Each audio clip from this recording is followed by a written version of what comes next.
I will put the PowerPoint on Blackboard. Yeah. Because you're obviously not going to be able to use it for the quiz, but it will be helpful for your labs.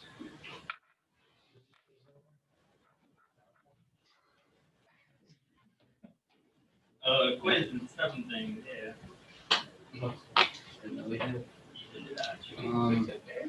No. Oh, okay. Totally doing a study. Oh. Today we'll start getting into the types of bends that you're going to need for your labs. So this lecture I'm going to put on, I don't know, I guess I'll put it on Blackboard. So you have a reference of me showing you how to do different types of bends, but there's also stuff on Blackboard.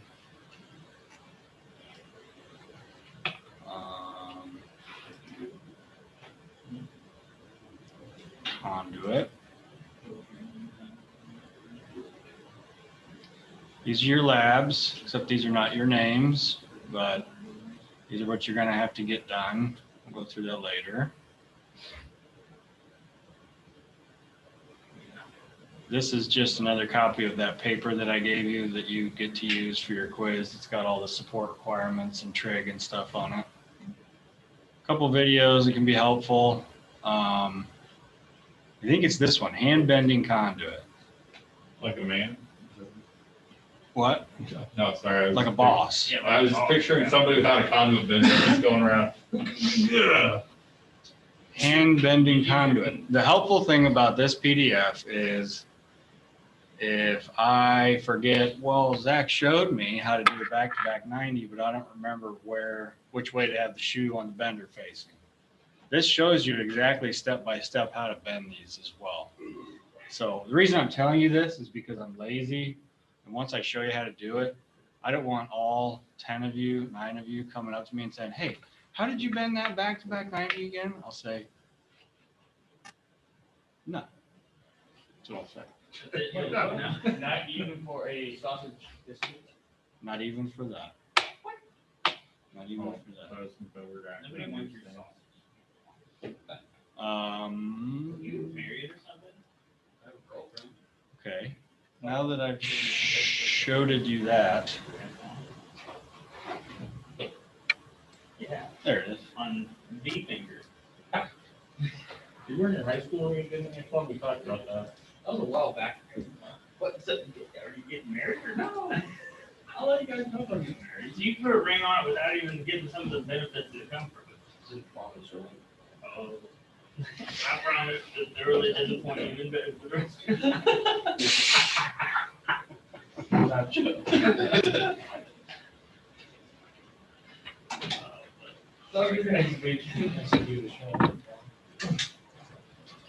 What were you guys doing? You don't want to know.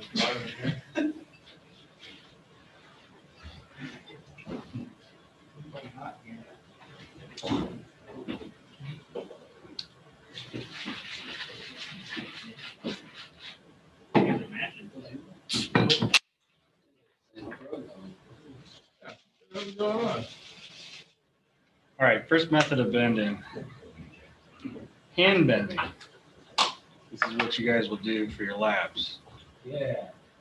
Hand bending, obviously you're going to use smaller conduit, EMT, maybe IMC, really small rigid with a hand bender.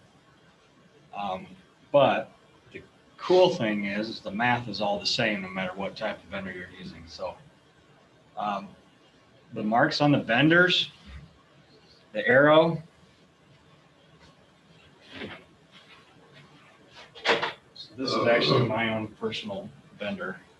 And it's a Klein one. That one's a Klein one, but they're different. Can you tell how? Yours is here, that's on the. Yep. Extra credit, the first person that tells me how, but we'll move on.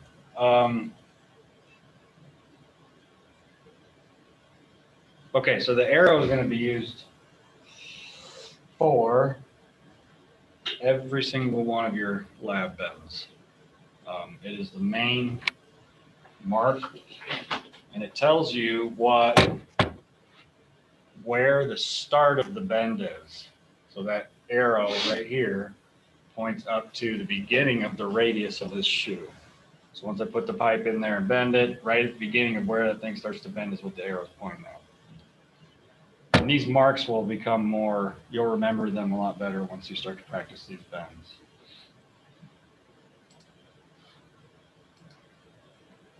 Rim notch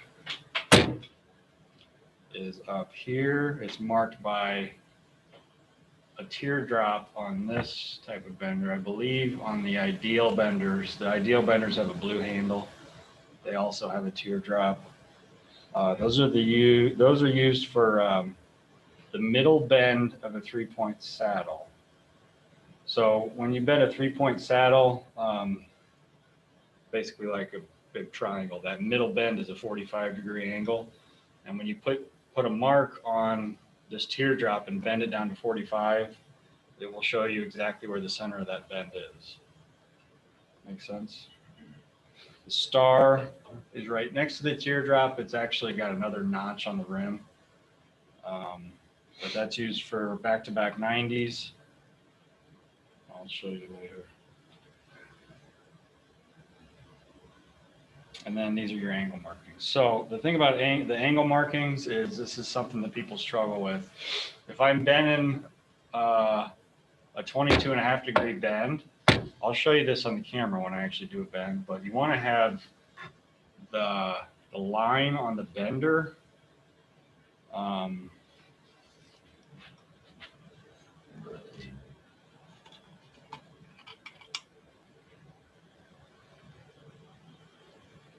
so the line for 22.5, you want that to be parallel with the bottom of the pipe.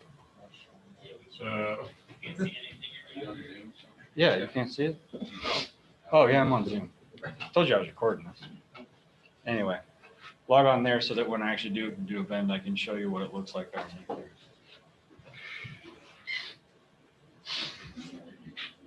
Stub height is the take-up distance used for 90-degree stubs.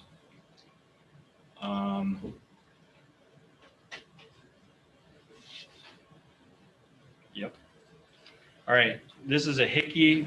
I think we have one here, but I'm not going to use it. You guys aren't going to use it in labs, but this picture on the right is something called segmented bends.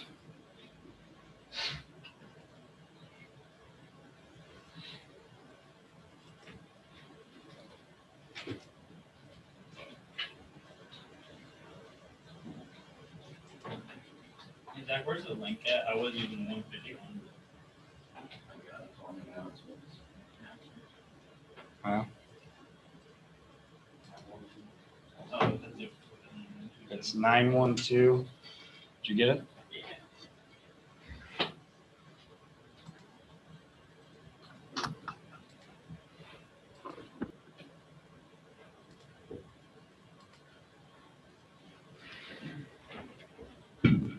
So segmented bends.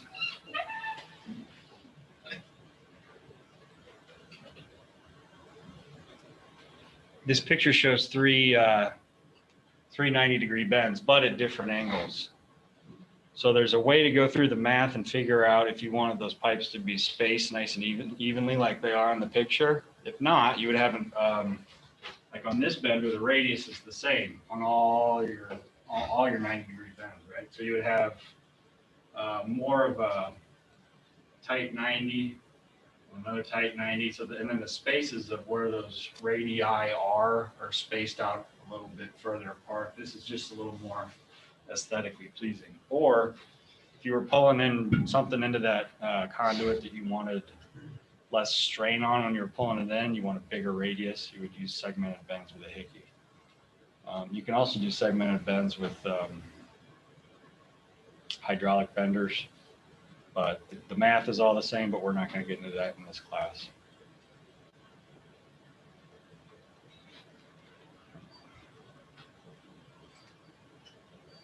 Okay, so this is a a hydraulic bender. It's called a table bender. It's a really big piece of equipment. We don't have one here, but these are used for bigger, especially EMT pipe, because EMT and a bigger radius, you need really big shoes. If you tried to bend big 3 or 4 inch EMT on a smaller radius bender, it'll kink. So that's what table benders are used for. This is the most common type of bender you'll see on the job, hydraulic. It's called a triple nickel. And it's called that because Greenlee's, the main Greenlee, Greenlee's a brand of electrical equipment and tools and all that. Their model for this is 555, so they call it a triple nickel. But it's pretty self-explanatory. There's angle markings up here. There's an arrow on the shoe. So like you start at 0, and then you push a button, which is on this thing, and it turns the shoe and bends to whatever you need. And the last one is mechanical bender. This is a Chicago bender, and we do have some of these here.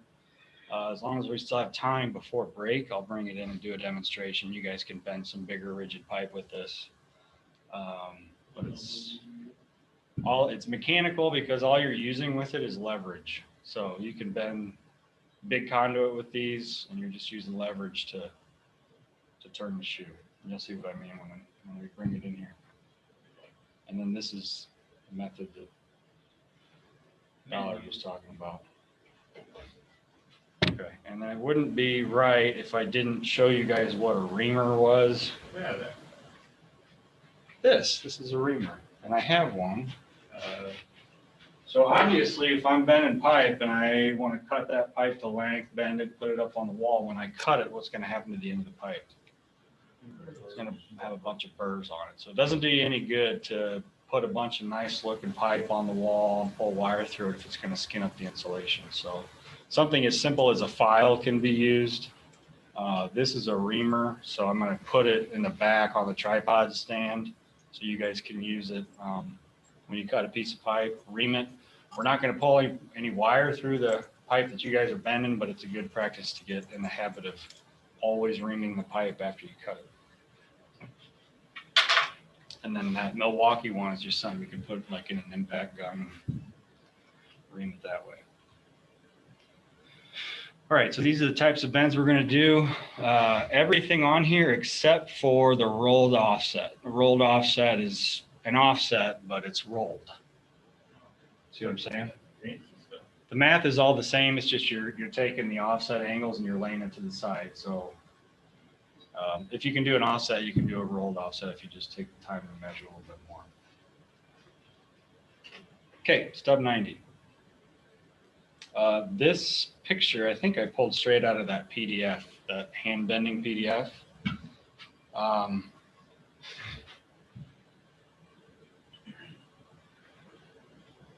You see down towards the bottom where it says 5-inch take up.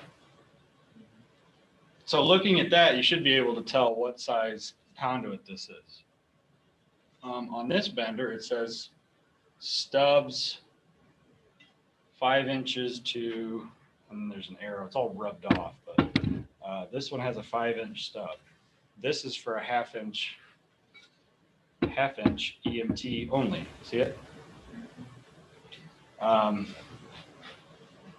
So what do I mean by take up? Well, take up is the amount of space that this radius needs to turn the 90 up. So if I wanted to do a 10-inch stub 90, I would come down on a piece of pipe, 5 inches, make a mark, because the take up for half-inch EMT is 5 inches. This is on your cheat sheet too for your quiz. Put the mark on the arrow, bend the 90 up, and then the amount of space that radius takes is 5 inches. So when I bend it, it'll end up being 10 inches tall. Does that make sense? No, it doesn't. No. You'll see what I mean when bending.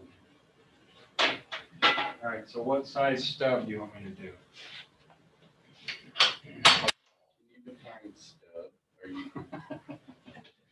Yeah, Yeah, so stub is,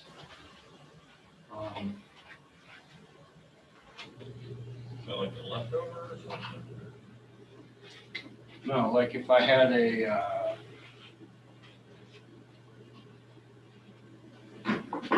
box here, junction box, just like that one, and I'm running conduit along a wall, and I have to get up into here, right? So a stub is this part. So if that stub needs to be 10 inches tall, that means that from this bottom edge up to the top of the connector that you have in here in your box, so the connector is this guy. This distance here would be 10 inches. Let's make it a little different though. Let's make it, 6.9, it'd be bigger than that. 12. 12, that's a good 12 inches from here to here. So you make the marking 7 inches up the end. Correct. If it's half-inch EMT, because that bender has a half-inch take up. So,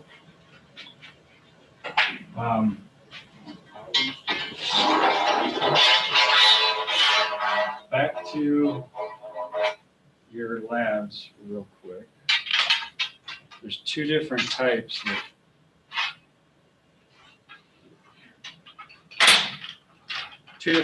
of labs that you guys are going to do.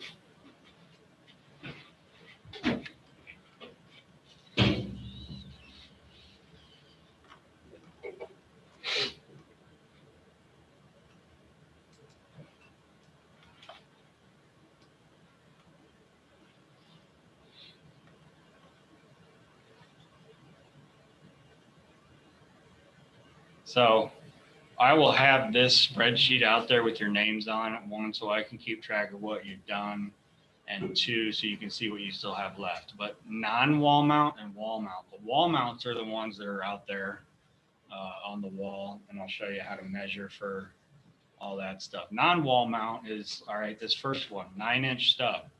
Okay, you should be able to take a piece of pipe, mark it, and bend the stub up so that it's 9 inches tall. For all these non-wall mount ones, you should be able to do those on a half a stick of pipe. So one stick of pipe is 10 feet long. So if you cut it in half, you should be able to do all these bends on a 5-foot piece. The reason for that is because when you're bending on a 10-foot stick, which you'll probably have to do for some of the wall mount ones, you got to be careful of what's above you, because you'll run that thing into like a fluorescent fixture or something up in the ceiling. So if you're going to do any of these non-wall mount ones, grab a stick of pipe and cut it in half.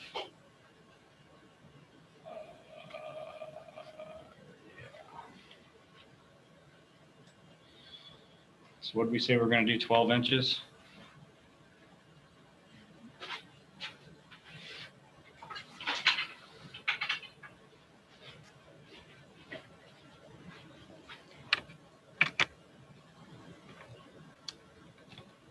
Okay.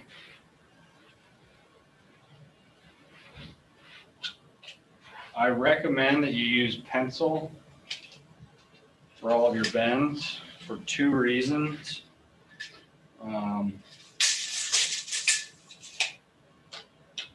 One, aesthetically, if I bend a 3-point saddle and I have all my marks on the conduit, I want them to be in pencil, not Sharpie, because I go and put them up on the wall and you got a nice looking pipe rack up there with Sharpie all over it. It just looks like shit.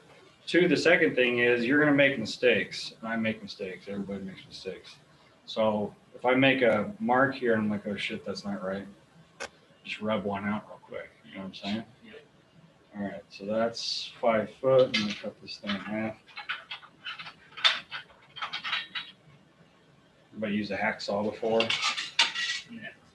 All right, so the important thing is, a lot of people don't even know this or get it. But these are, the first important thing is these are pieces of crap, but you guys are going to use them anyway. The teeth on these, if the blades are put on right, face forward. So the cutting action on these is in the pushing, not in the pulling. A lot of people don't understand that they want. But you can sit there and just cut forward like that.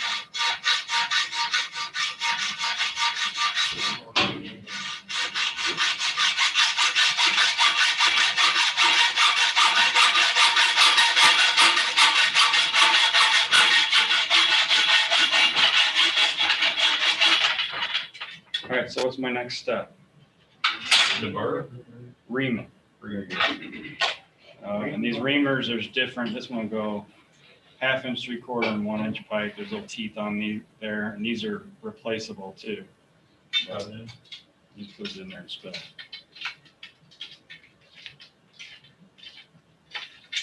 You file it until you stick your you know what in there. Pipe's too big. It's too big.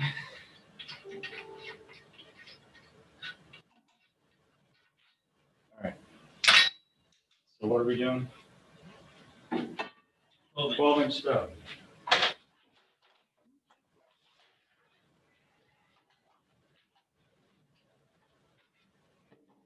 Where do I need to make my mark?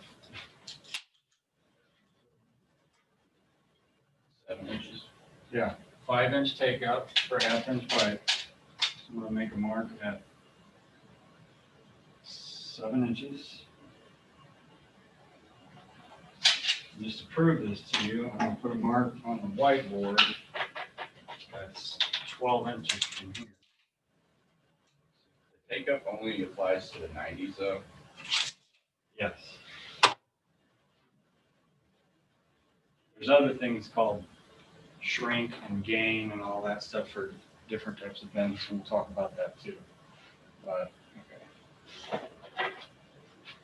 So I got a mark at 7 inches. I'm gonna put that on what mark on my bender? The stub mark? There is no stub mark. It's on the, again, The arrow. The arrow, right here.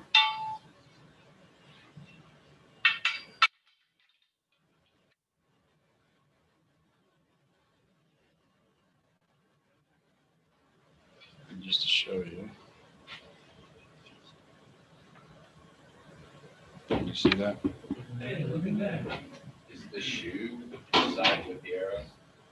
That we're talking about, you said shoe. This is the shoe. The bending part, this is the shoe, yeah. So it's not gonna, it doesn't go all the way up there, but you just kind of have to eyeball. And so you'll get a feel too for if you need really precise bends. You know, with my bender, I get used to, okay, I need to have that thing just a hair on this side of the arrow. But for these kind of things, if you're at 12 and a 1/16 of an inch when you're done, like you're gonna get credit for it. It's not like you don't have to be that precise. But okay, so got my mark on the arrow. Now here's what I do. A lot of people, like on the job site, will just put this thing right on the ground and bend it, which I'm going to end up doing. But since I know my mark is on the arrow right now, I start the bend up here in the air. And one thing with all these, you want to put a foot like behind the handle on the ground, because especially out there where the floor is slick, when you're bending it, and you'll see it, people will do it. I'll probably do it if you see me bending out there. It'll slip and kick the bottom of the shoe out, or the bottom of the handle out. But anyway, I start the bend in the air, so that way when I transfer this to the ground, that mark's not going to move at all.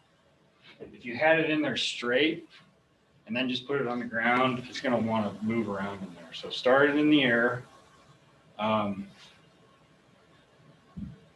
For any type of bend, 90, 3-point saddle, any of them, when you're pushing down to make the bend, the further away you push down, you're going to put a bow in that pipe. The closer you can get to the shoe when you push down is going to keep this end of the pipe more straight. Does that make sense? Okay, so I started it in the air, and then I'm just going to take it and flip it down to the ground.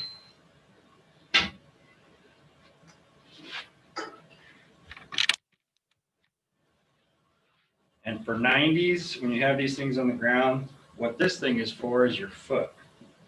So obviously I'm gonna put pressure on the handle up here to bend this 90 straight up, but you always wanna have your foot on these, because if you don't, and hopefully I can demonstrate this, but if I don't and I just put pressure on the handle, look what it does to the pipe over here. Then you also end up with that bow.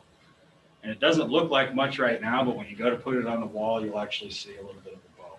So whether it's 1/2 inch or 3/4, put your foot on here and push down with your foot as you turn it. And then it's just a matter of an eyeball. Or a lot of these benders are designed so that you barely touch the back of this, the back of the shoe to the pipe. And that's right about where you want to be.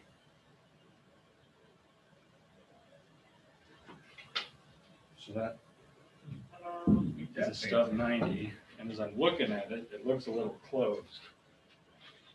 So closed means that instead of being plumb would be straight up and down, right? Closed means this is a little bit over bent, or it's kicked a little bit too far that way. Nice thing about 1/2 inch EMT is that it's easy to work with. So if I need to open it back up, I put the end of the bender in there and just give it a little slap and tickle. Yeah. Still a little bit close.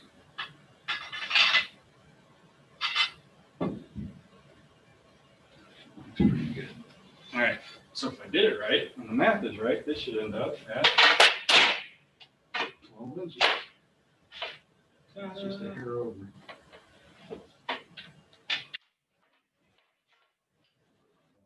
That's how a stub 90 works.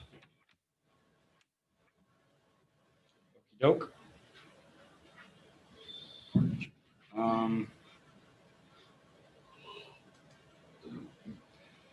Gain.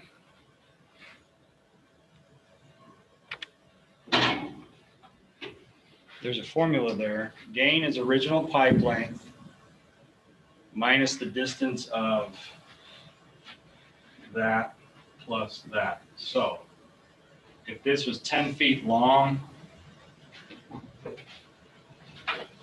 if this was a full stick of pipe and before I bent it, and then I bent it, who cares what the stub is? Let's say it's the one I just did. We'll pretend that I did it on a full stick of pipe. So I bent this 12-inch stub, and then this was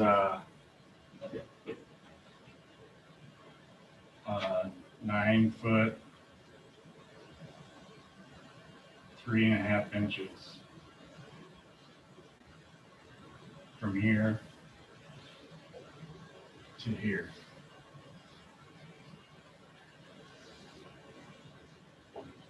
So if you add those two up, how many feet is it? 10 foot, 3.5 inches. Right. How could that be? 10 feet before I bent it. Stretch. Doesn't stretch, but you're cutting the corner right here, right? Just like down here, you're cutting this corner. So the gain for a piece of pipe is actually, like, mathematically, it's this little area here. But you could figure out what the gain for each individual bender is. Now, it's not necessarily like every 1/2 inch bender would be the same. All the 1/2 inch benders are going to be pretty close because most of them are going to be 5-inch take up. So the radius is going to be about the same. But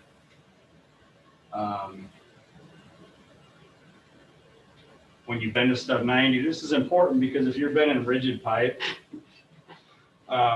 you need to know what where that pipe's going to end up before you bend it. Because after you bend it, you might not be able to get it into that threader, right? So if you bend a full stick of pipe 90 degrees up and then you want to cut it and thread it, it might not fit in the threader. So you want to know what your gain is so you can account for that when you cut it before you put it in the threader. Does that make sense? So for instance, if this is rigid pipe and I have a coupling right here, and it's threaded on the inside, so I need to know what X and Y are before I bend it. Well, let's say this was 6 feet and this was 3 feet. It doesn't look like that, but let's just say that that's what we're working with. And I know that the gain for the triple nickel that I'm bending it in is 4¼ inches. So what length of pipe, straight pipe, do I need to have before I turn that 90 up?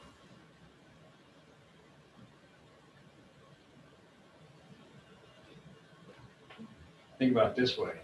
We're going to gain 4½ inches on the distance of X and Y when we bend it, right? So do I want to use a piece of pipe that's 9 feet long? No. What does it need to be? 8, 7, Yeah, 9 minus the gain. So you can account for that gain when you bend it up. You're not going to need to account for that in here because we're not going to bend any rigid pipe. With EMT, I could bend a 10-foot stick of pipe and just cut it off wherever I want it, right? But when you're bending stuff that needs to be threaded, you have to think about these things before you do it. So that's what gain is. So the gain for this one would be how much?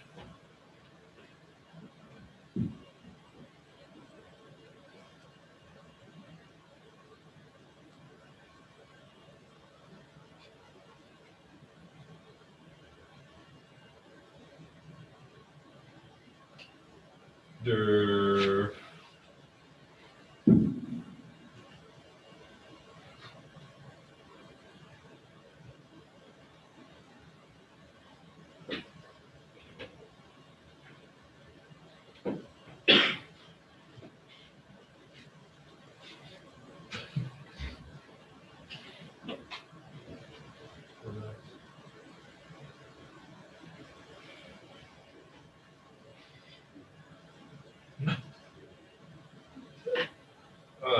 Shot in the dark here. I'm gonna go for 8.5. What made you come up with 8.5? I don't know. Yes.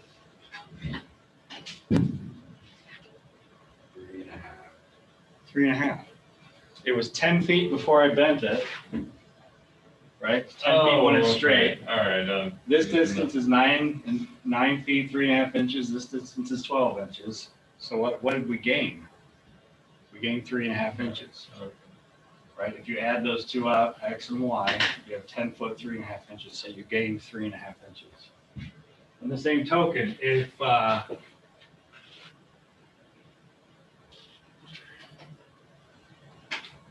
it was 10 foot, I'm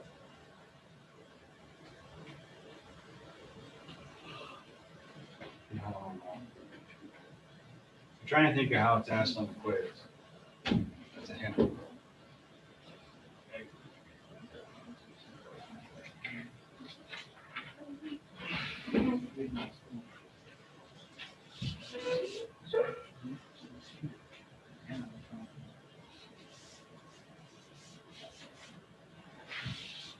The first one I asked you what the gain was. If I told you the gain for the bender that I used was 2¼ inches, and I told you X was, right, yeah, X is 6.5 feet, and Y is 2 feet.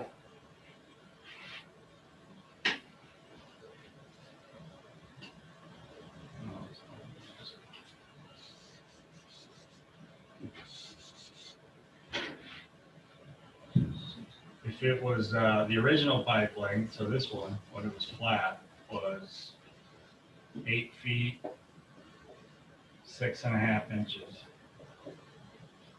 The gain is 2¼ So what is X plus Y?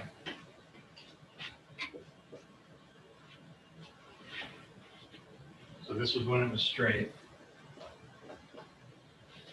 I bent it. The gain is 2¼ inches. So what's X plus Y?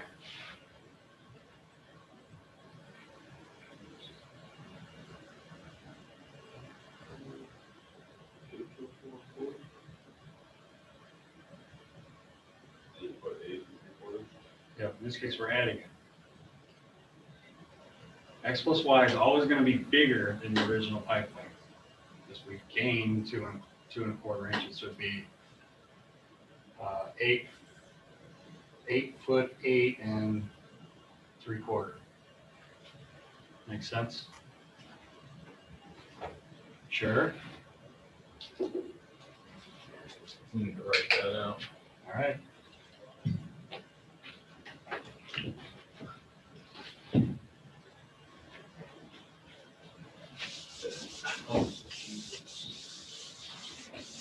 So can we figure out what the gain is for this bender?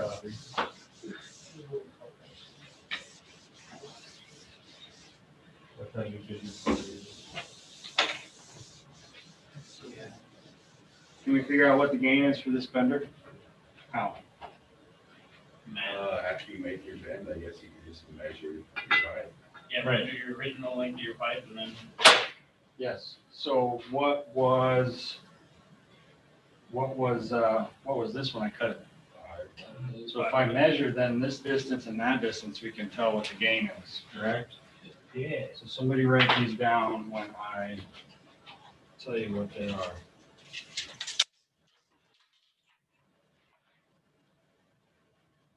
12 1/8. And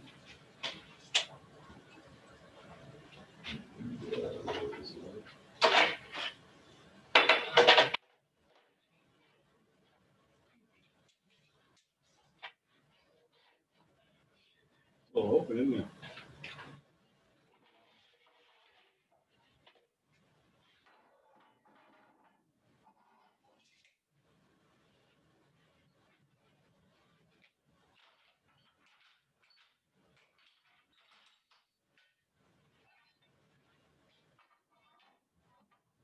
Twelve and an 8 plus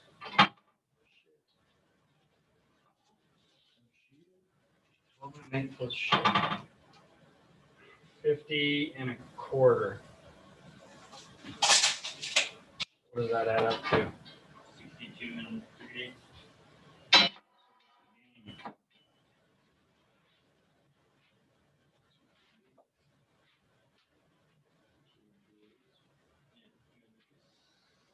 Two and whatever, 3/8, right? So it was 5 feet, which is how many inches?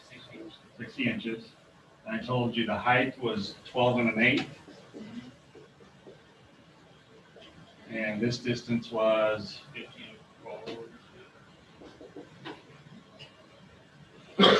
50 what? 15 1/4. 50 1/4. So that'd be 62 3/8. Is that what it is? That plus that. So this 2 3/8 is what you gain right here. Make sense? All right. Back to back 90s.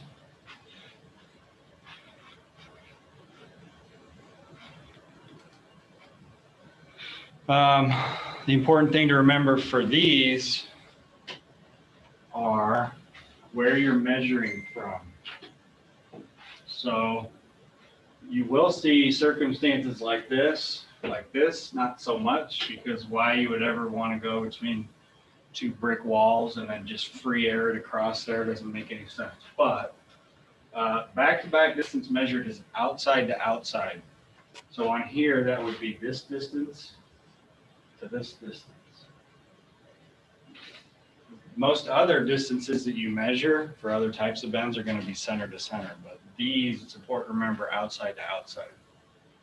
So if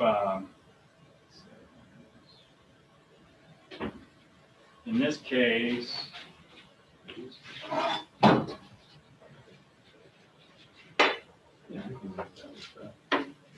all right, so I'm going to try back to back. It will hit that connector and that connector. So I need to know what this distance is and this distance is, right? That's not plumb, so it's not going to look like this, but I'll try to hit those. What mark are we using for the second bend? I've already made a stub 90. I don't care what the height is right now. I just want it to end up at that distance where it is the star. So if you're doing a back-to-back 90, the first one is just a stub 90. Very easy. You got to know what the take-up is for your height. Bend a 90. The second one, we're going to use the star. The star will show you on the bend where this ends up being. Right? So on a straight piece of pipe, if my mark is here and I bend this up, the star will show you where the back of that 90 is going to be. So it makes it really handy to not have to figure out take up and all that other stuff. You just put this distance, put a mark at that distance, put it on the star, bend it up. So I gotta measure this. Winter wonderland out there. I'll call that 32 inches on the top. So what I do is make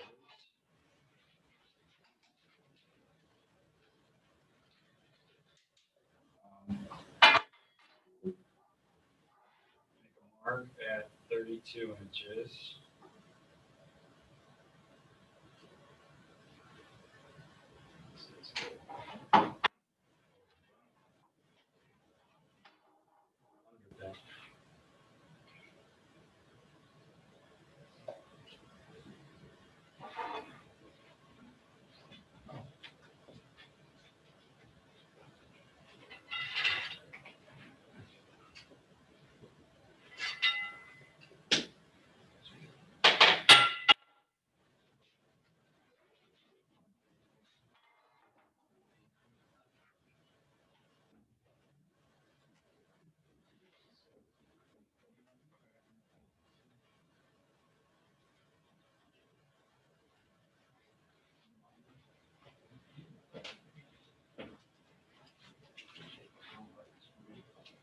I'm gonna make a mark at 32 inches.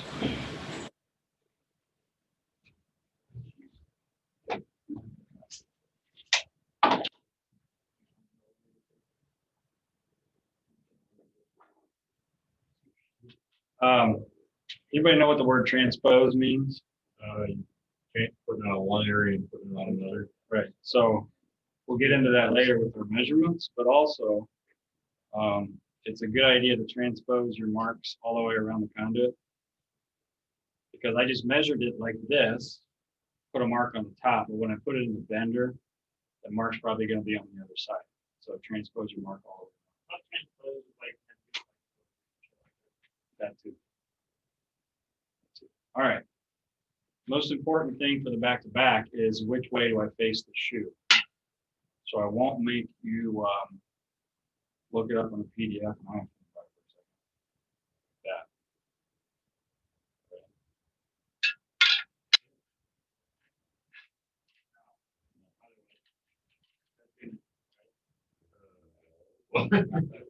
It's gonna probably be better. How I remember it is, yeah, it's like this. Yeah, I'm going to end up pulling the handle of the bender back towards my first bend. So I believe this is right. that's really the trick for making sure that they're both kind of lined up right way. Hang down again. Yep, gun sight.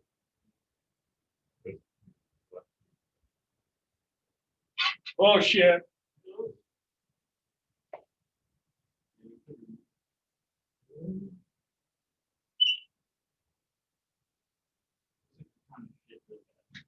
Sorry. Don't you have a man the way down the back?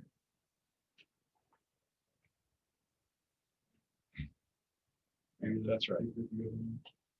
Okay, so just to show you, the mark is on the star. It's where the tip of the star is pointing or on that little notch. And then I've got the shoe facing the outside, so the handle's coming back towards my first bend. And look at it again. Start to bend up here, and it's the same thing. Put it on the ground, put your foot on the shoe, and bend it up till it's straight. Holy shit, look at that.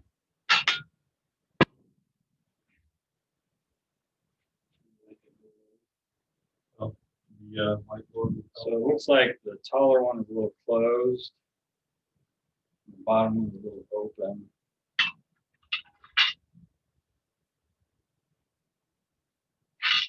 So I'm gonna slap and tickle them a little bit.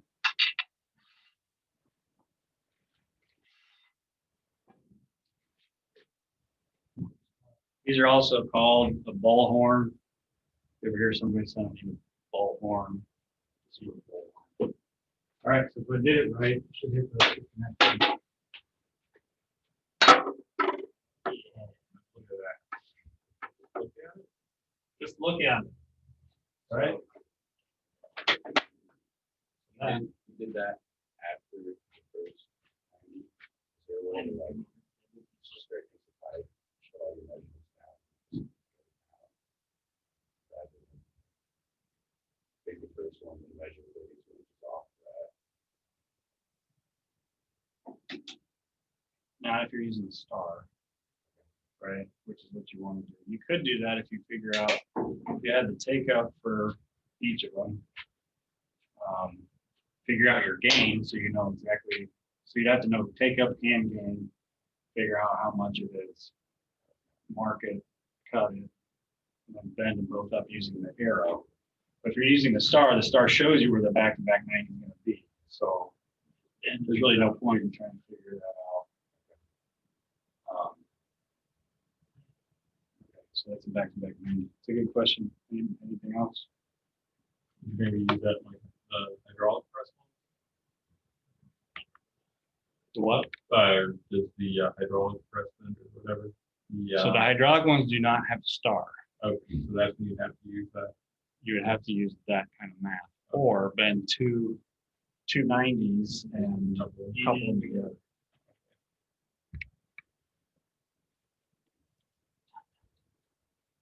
Okay. So this is what I just showed you. That picture I think is also straight out of the PDF. So the biggest mistake you guys are going to make is probably having the shoe facing the wrong way for any of these bends. 4 points out of the hardest one. It's one of the easier ones.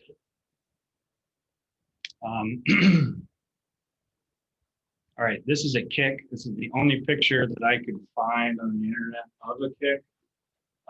But having also to do with the rolling offsets, all it is just one little kick right there. So I don't know why you'd ever be running pipe on the ground and then you need to kick it up. But if you had with this one, my first pipe was here, my first box was here, and the second junction was like a deeper box, like say 6 by 6 junction box. So the connector sticks out a little bit more. I just put a little kick in that to run it out. You need to do that in like areas where you've got like ceiling differences and stuff. Mm-hmm. Yeah, or For a ramp, I guess. Yeah. Box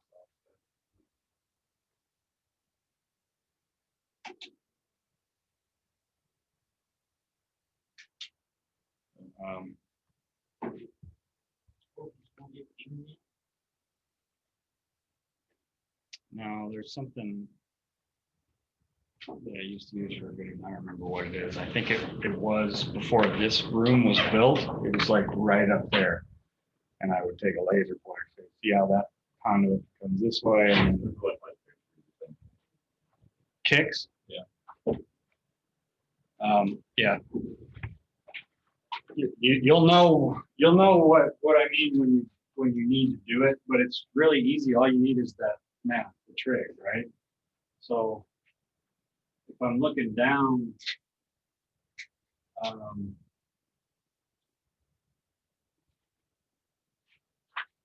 I'm looking down on this wall, this is bird's eye view.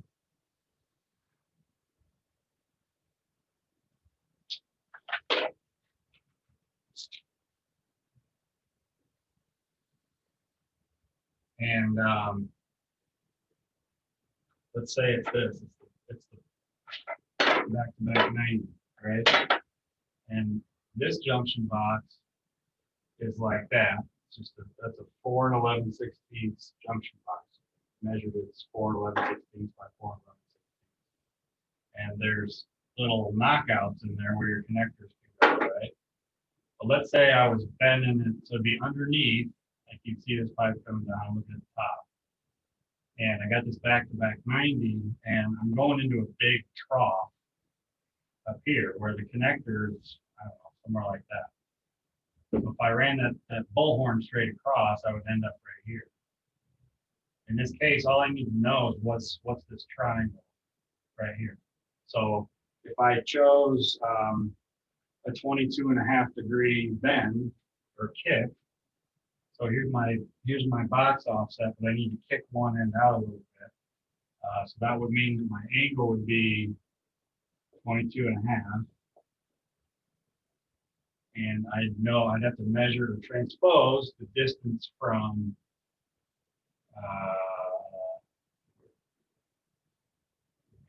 here to here. Let's say that was 3 inches. So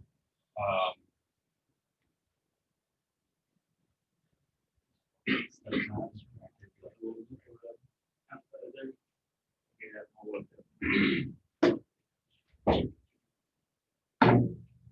right.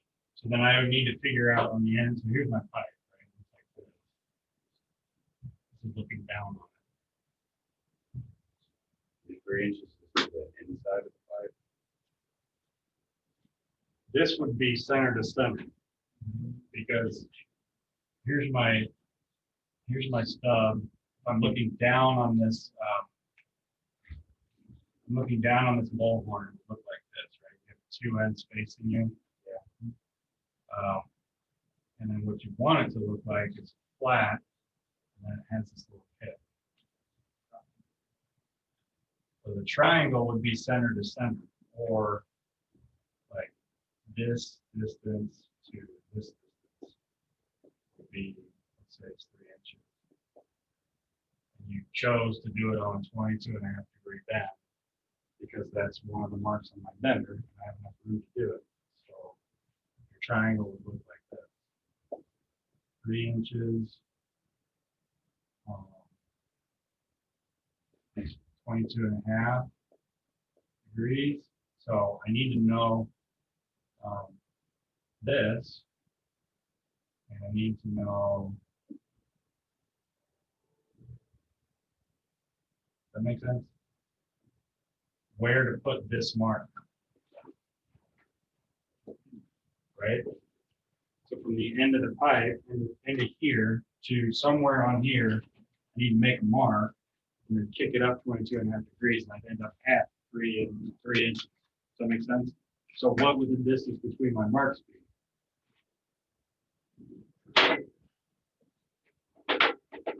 Step 1, pick your trig function. I have an opposite, and I'm trying to find the hypotenuse. Sine. So sine of 22.5 equals 3 over, let's say, x. So x equals 3 divided by sine of 22.5. What does that end up being? 7.84. 7.84.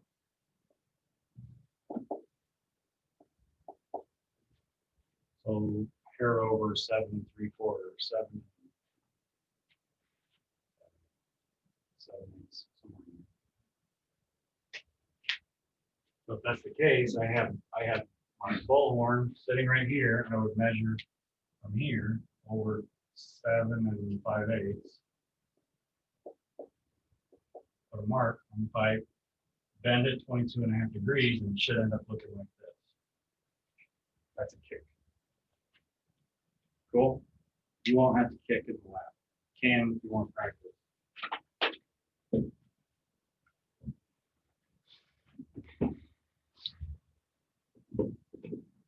All right, let's get through offsets, and then I will we'll save the rest for Wednesday.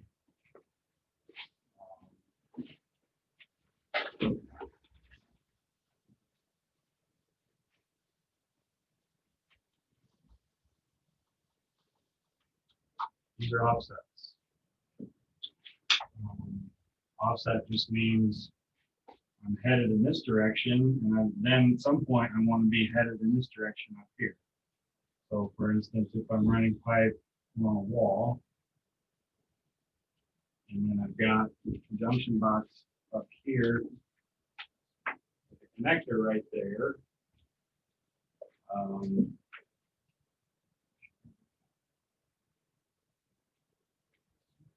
Got better.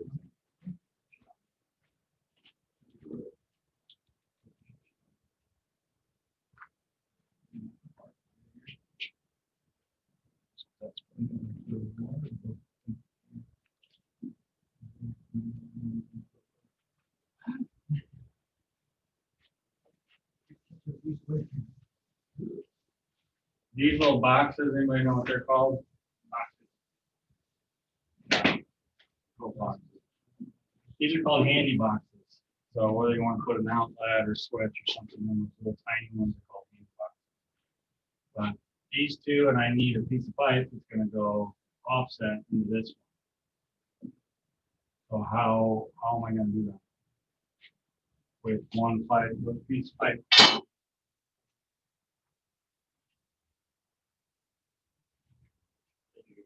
I need to know a distance. I need to know which angle I'm going to use, right? So how do I measure the distance?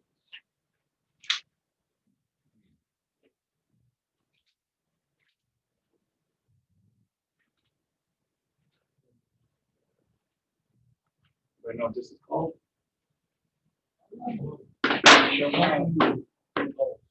So what am I going to do? I'm going to transpose this mark. See what I'm saying?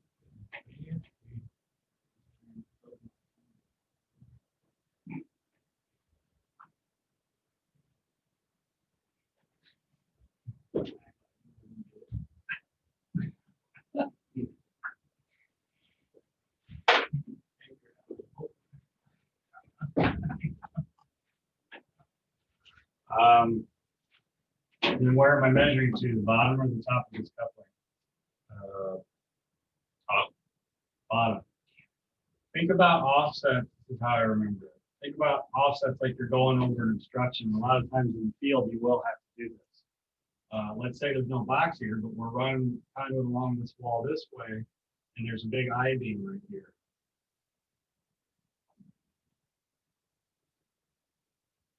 The I-beam. All right, so offsets, think of it as there's a height of the obstruction. Did you say bottom or top? Top. Right. So I'm going to measure the bottom, or it's the same as center to center, right?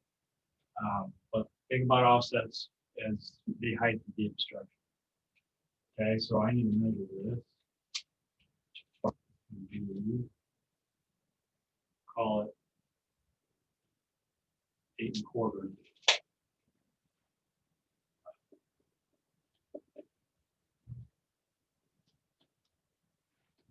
Big shape.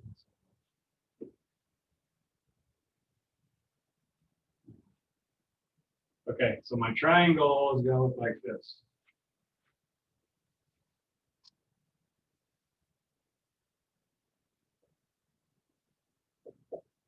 And then what angle do I want to use? 30. 30. 30 is a very smart answer. Why? Multipliers too. We haven't started talking about multipliers yet, but 3 degrees is the easiest angle to use for offset 3-point valves. Because I need to know if this is my conduit. When it's straight, I need to put 2 marks on there, right? So I need to know in this triangle what the hypotenuse is. So sine of 30, opposite hypotenuse is 8 1/4 divided by h. H equals 8 1/4 divided by sine of 30. What does that give you? 16.5.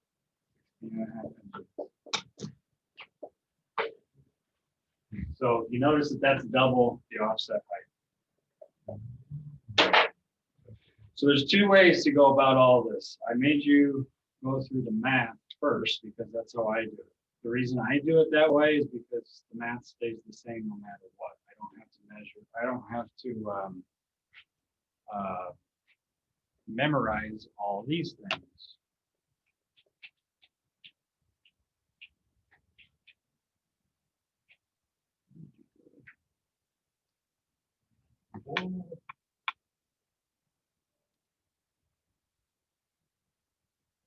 So this is the sheet that you should have with you.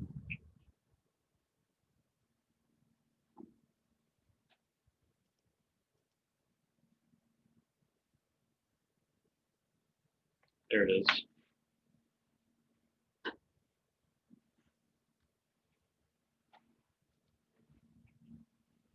One page of support requirements. We've been through that. Here's the trig and the multipliers. So for a 30 degree bend or 30-degree offset, the multiplier is 2. So that means whatever your obstruction height is, the distance between your mark is going to be twice that. And you can see the math behind it. But if you were forced to use like 45s, it'd be a little different, right? The multipliers or the math, either one's going to use it for work. It's whatever you're most comfortable with. I stick with the math because I know the rules of the triangles, so I can just write it down and off I go. Some people, they bend conduit a lot. That's all they do all day long. They remember the multiplier if they were 45 is 1.41. So then you would measure whatever your offset height is, 8 1/4, and measure and take that times 1.41. So somebody do that real quick.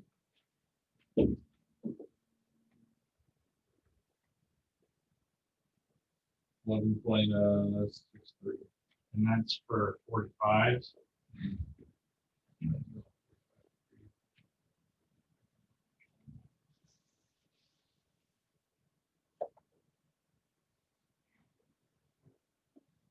I mean, this is 45.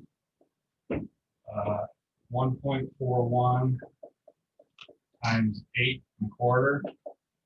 What did you say it was? 11.632 or 20.63. That's like 5/8 or something. That means that this distance is 11.6. Let's do it the other way. Sine of 45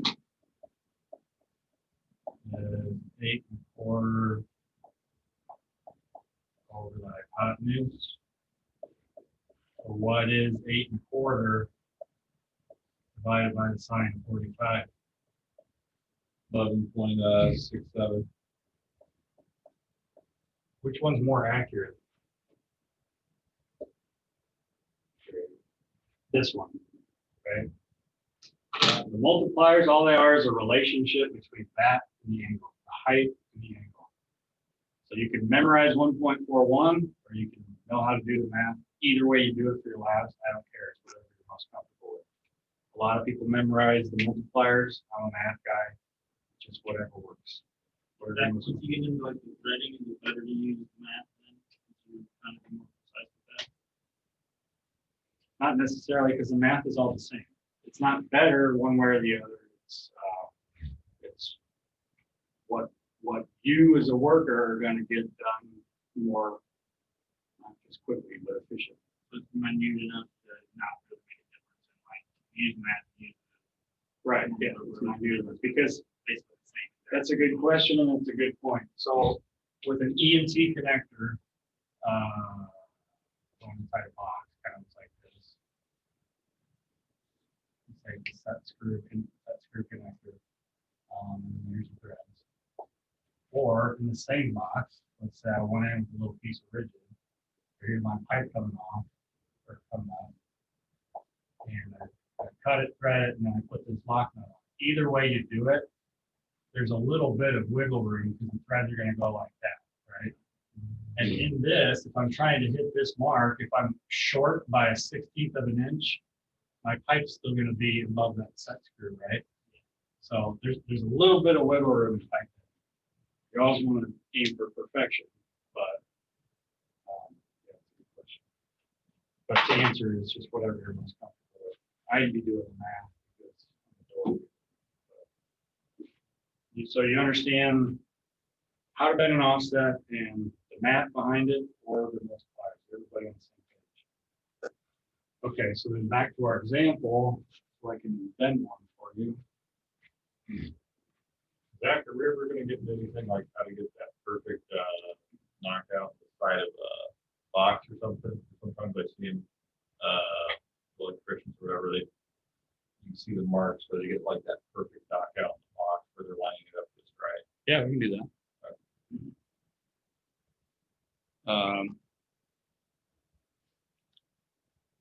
Remind me of that on Wednesday. I've got What's the term for that? I'm probably not using the right way. knockout. Yeah, for just making the knockout, for doing that process. I just call it knocking it out. Yeah, for getting the conduit, like getting that hole just right. Have it laid out on the box, marking it out. Just layout. Yeah. Okay. Yeah. But I'll show you. I think I have one knockout in the slab, but I'll show you. As long as it's got the marks on it. You've probably seen the ones where they make cross marks and then they drill a hole in the middle, put the thing on, thread it on, and then they line it up just perfectly. There's like crosshairs on the cutters. Yeah, I'll show you. Like one.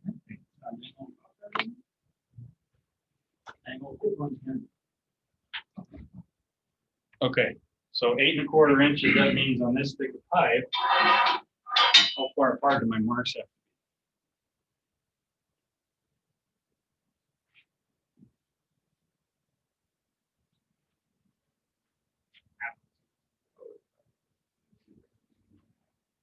If I'm doing it on 30s, 16 1/2, right? So on here,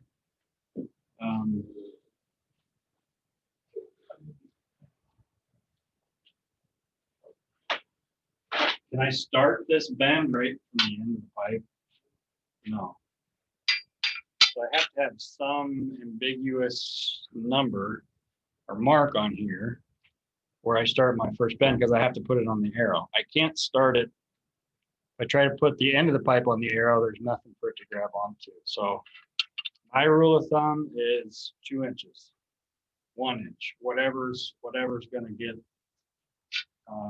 whatever you're going to remember. So take a measurement. I'm going to go 2 inches.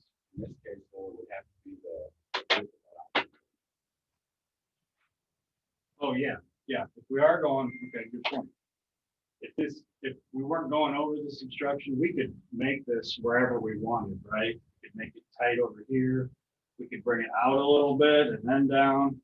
But in this case, if there is that I-beam, we would have to come out at least, let's say 5 inches. So let's do it that way. So I go 5 inches and make a mark.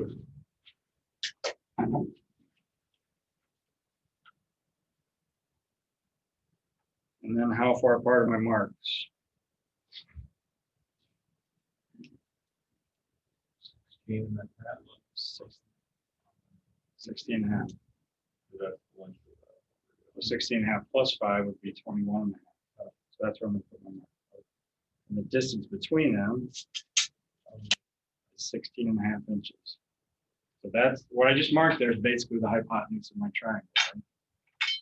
And at the very least, for the second mark, I need to transpose it because I am going to flip this pipe in the bender to do it. I'm going to mark this thing all the way around.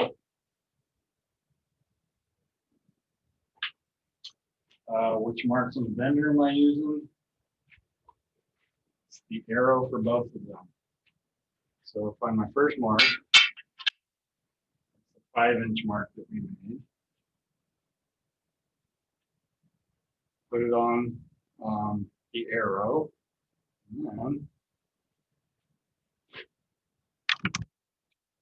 And then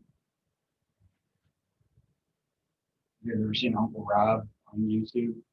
Yeah. Uncle Roger? Uncle Rob. Oh, never mind. It's funny. Check him out. Uncle Roger. Okay, and then I'm bending down to 30s. Now offsets, 3-point saddles, 4-point saddles should all be done up in the air. You don't need to put them on the Or I have one that always blows shit up. Yep. And he sets like everything on fire. Yep. Okay. All right, so this is about what you're looking for. And what I want you to see is where the bottom of the pipe is in relation to that line. Get parallel with that. Right. Show me your pipe.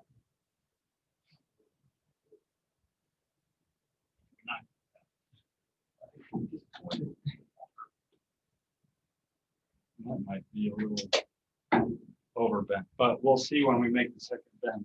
All right, now here's where if you do it this way, it's really easy. Lift up on the pipe, push it through to your second mark, and spin it 180 degrees. That's all you're doing, okay? Cool. So for me, it's muscle memory because I've done a bajillion of these, but if you take the pipe out of the shoe, it's just like, you don't have to, it's just on the shortcut. Anyway, put it on my second mark. Line it up. If you don't, gun sight it. And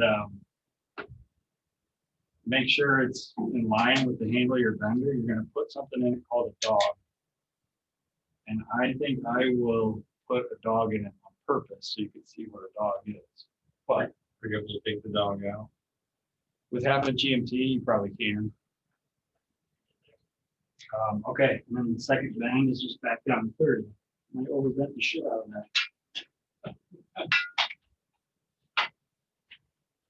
Did you do it? Oh, perfect.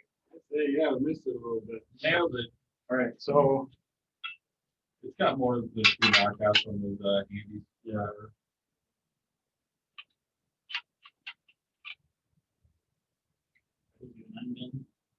Yeah.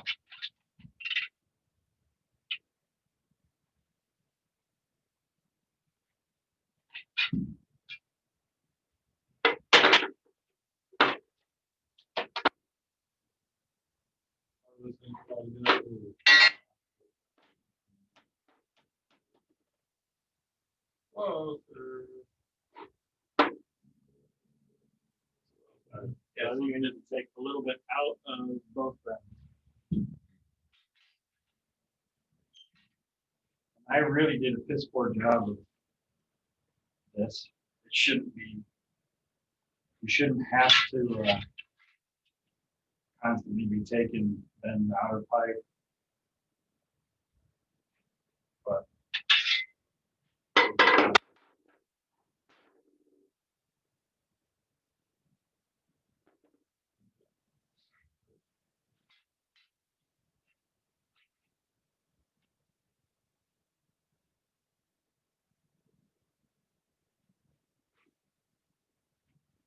I see myself spending a half hour trying to do this stuff.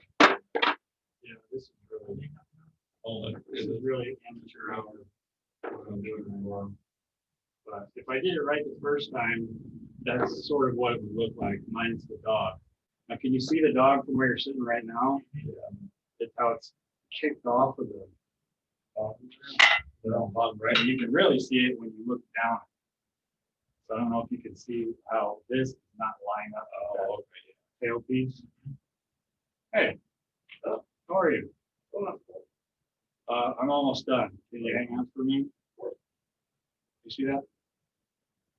Moose, can you see it? Do I look like an idiot? A little bit. All right.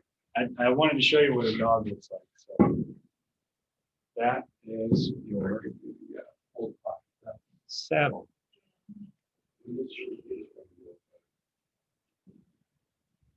Or that's an offset. Shrink will come into play with. It can come into play with these, but I would rather talk about it with 3-point saddles. We'll talk about that on Wednesday. 10-4.